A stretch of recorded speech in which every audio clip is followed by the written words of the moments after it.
Hello, this presentation is for MEDIASIA Conference 2010 in Osaka, Japan. My name is Martin Kamprad and I am Research Associate at the Institute for Entrepreneurship and Innovation at the University of Potsdam. In the next minutes I will present some interesting findings from a recent study we conducted in April 2009 till May 2010, where we tried to make predictions how work, in particular competences of professionals within the media and entertainment sector, will change within the next years. As you can see on the slide, I will start with an introduction, and after I will have a short talk about the literature review. I will explain the methods and show some results, and I will close with a summary and a limitation of the study. As we all know, the media and entertainment sector is a highly dynamic sector.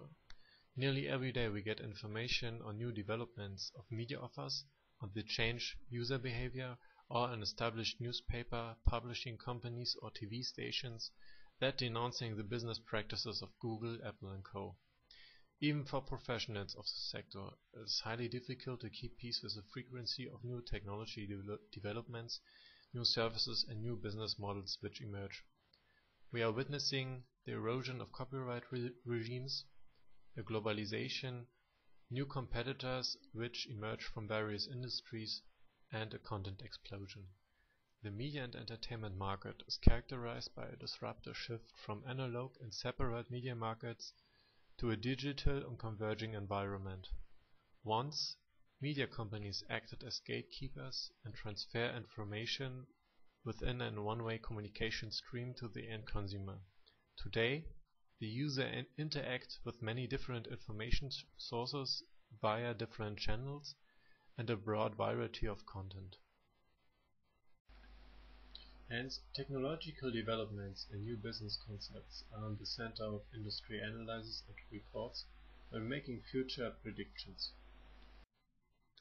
But often soft elements like design, usability and emotions, next to technology and business, are success factors for companies and their services and products. But these elements of media products and services are the result of the creativity, of the motivation and of the competences of creative workers. That brings us to the conclusion that in uncertain environments, companies can rely only on the ability of their employees to adapt these changes.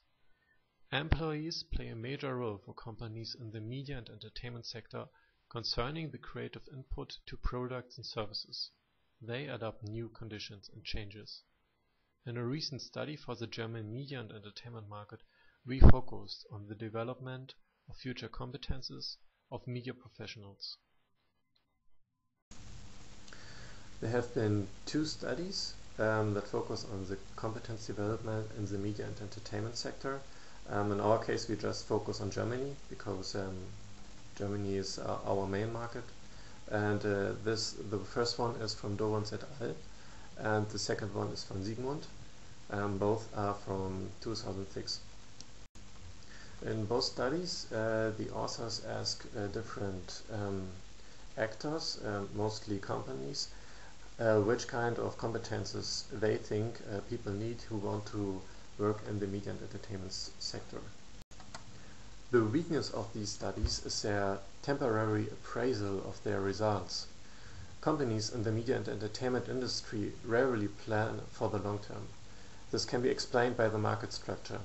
In Germany, for example, the market is characterized by a majority of small and medium-sized companies, but due to the day-to-day business and the higher importance of creative work, strategy and development do not play a significant role in the major parts of the small and medium-sized companies. So the problem is that these results are always reflected from the current demand of competences, and not from the demand of competences that will be needed in the future. This brings the educational actors in the dilemma position that even if they change their current teaching contents or curricula, It will take years until these graduates will pass that enjoy these changes in their courses of studies. In our recent conducted study, Future Perspectives and Competence Development in the Media and Entertainment Sector, a scenario analysis, we try to focus on a different approach. The aim of this study was to overcome this weakness by showing the future demand for competences in the German labor market of media and entertainment industries. Therefore, we used a foresight scenario approach, which I would like to introduce on the following slide. The scenario planning approach is a tool for corporations or firms for strategic planning. Mostly it is used to prepare these firms for future developments, and in our case we try to adapt these approach to make predictions about how competences or the market will change in the future. The development process of the scenarios is an approach which can be divided into 7 steps. The steps are shown on the right side in the blue box.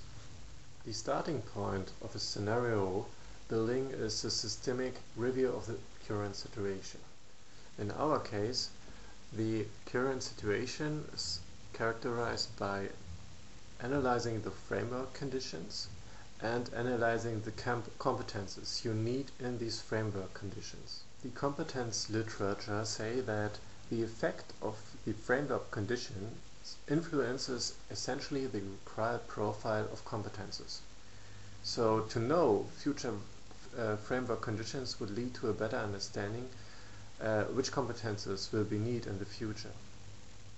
With framework conditions, we mean an analysis of the current market situation. This includes to characterize the market for media and entertainment, to show the impact of the convergence, and to show how the labor market develops in the last years.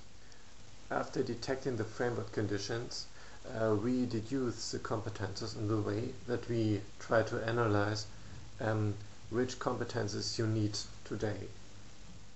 Just to give a small insight, the next slide shows which aspects of the mentioned framework conditions we analyzed in detail. With the help of this analysis, we could extract the current and future developments of the different sub-media markets. This table shows the competences which have been mentioned in our interviews we conducted and in the 2 competence studies of Dobrons et al. And Siegmund. We call this the competence portfolio of media professionals. We divide the competences into 3 groups according to the majority of competence literature. The first group is a group of professional competences like sector-specific knowledge, computing knowledge, management knowledge, knowledge of law and copyrights. The second group is a group of methodological competences like project management, presentation skills, creative methods, etc.